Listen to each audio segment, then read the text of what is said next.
Here are the 7 biggest mistakes all self-publishers must avoid.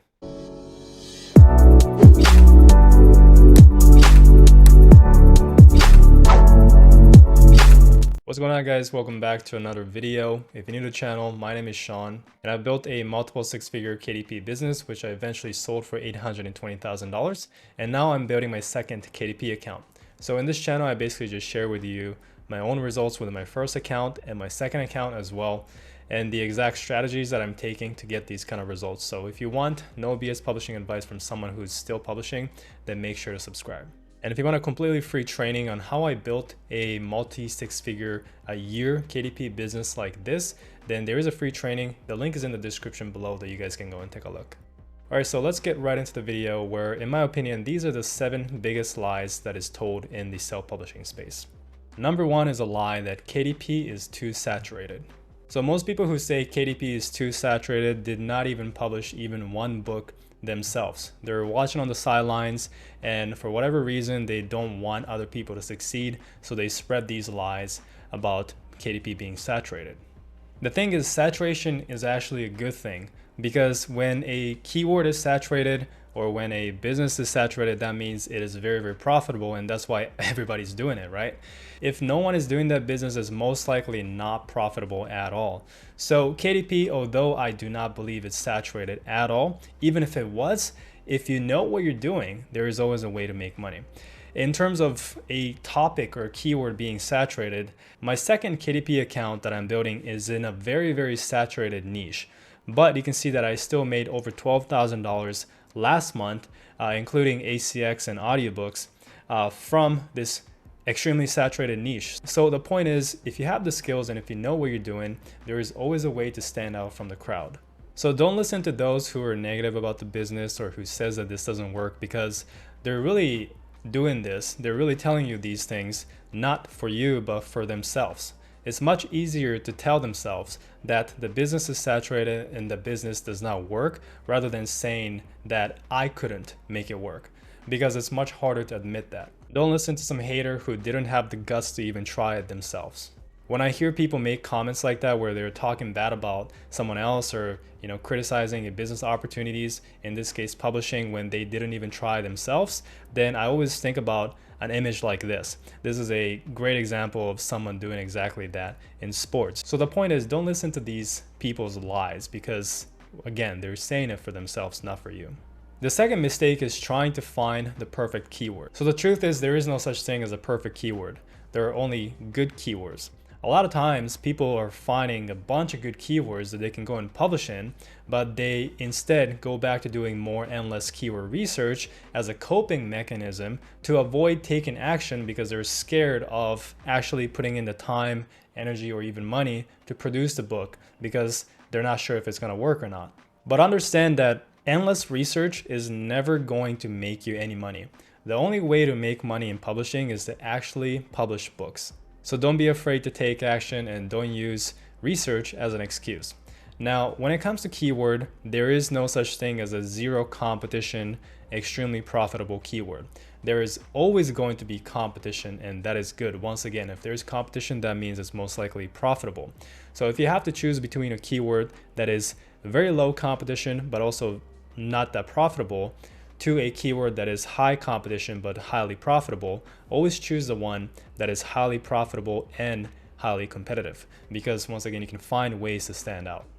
The third biggest mistake is chasing trends. Lots of people like to chase trends or seasonal keywords, where they basically make all their money for the year in Q4, which is November and December, right? Sometimes October. And then their income just drops, and they're basically waiting it out until the next Q4 comes. While that approach can work, I think a better approach is focusing on evergreen topics so you can make consistent income every single month of the year.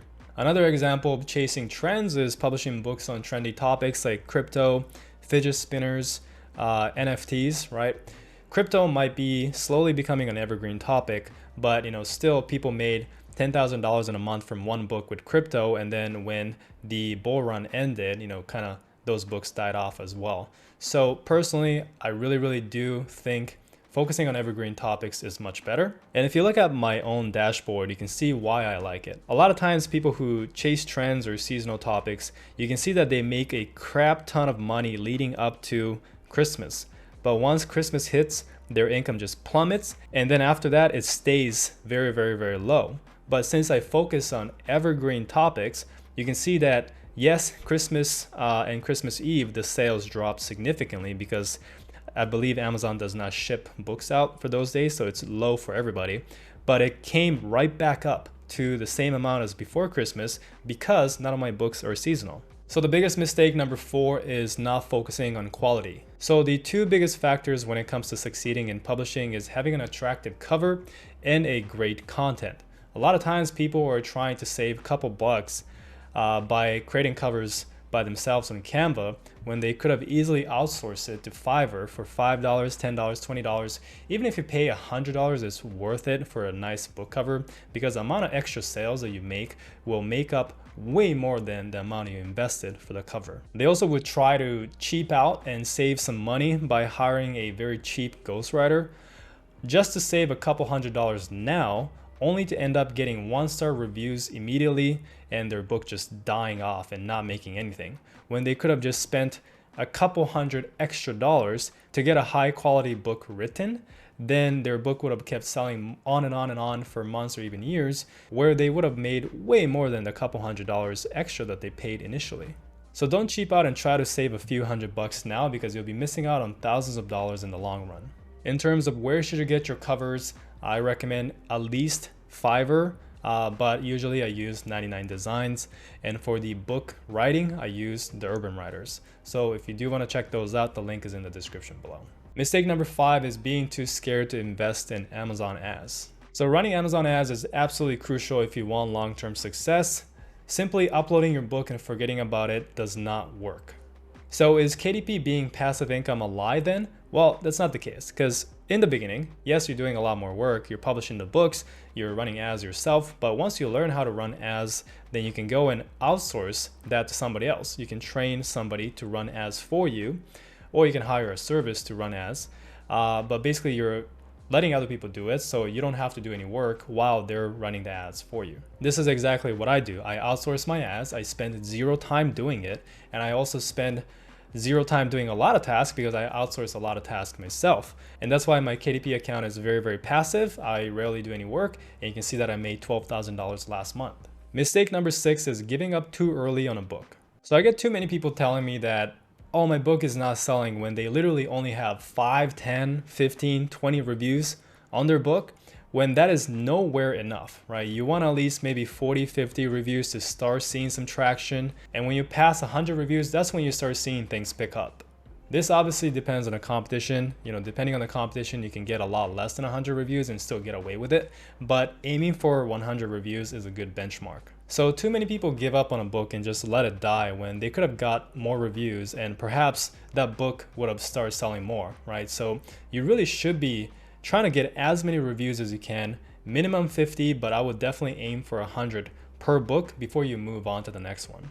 So how do you actually get reviews? Well, there are many different ways, both free and paid ways. So if you want to learn more, then check out some videos that I made in the past on my channel. Mistake number 7 is not building your audience. So this is another reason why people can't get reviews. They never build their audience, they never run Amazon ads, and yet they complain that they can't get reviews or sales. Like, what do you expect? Amazon to do all the work for you? You know, publishing is absolutely amazing. I still think it's one of the best business out there, especially for beginners, but it's not a get rich quick doing jack shit kind of business.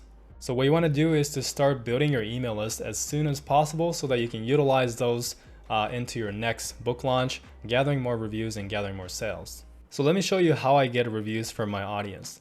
I use a site called Booksprout where I can create an ARC campaign. So every single time I launch a book, like this one, you can see that 67 people participated. Out of that, they left 39 reviews, which is a 4.8 average. So the moment I uploaded this book on Amazon, I had 39 reviews on my book. Obviously, this made my book launch a lot easier. And you can see the same thing here. 59 people claimed the ARC copy. And out of that, I got 35 reviews posted with a 4.7 average. And this is the most recent one here. So 61 people participated in this new book launch. So far, 29 people left a review. There's a lot more reviews coming in every single day because we just finished this ARC campaign.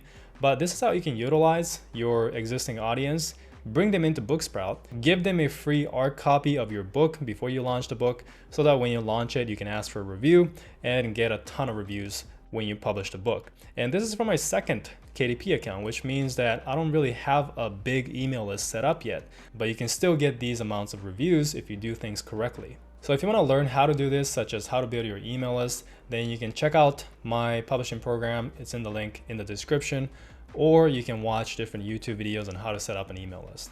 If you do want to check out my complete publishing program, then it is the free training link in the description. Basically, after the training, you will have an opportunity to join the program if you want to. If you don't want to join, then obviously you don't have to, but a lot of our students are absolutely crushing it and having a lot of success. So the link is in the description, and that is it for the video. So hopefully you enjoyed it. If you did, leave a like, comment any questions you have, subscribe if you haven't yet. Thanks for watching, and I'll see you guys in the next one.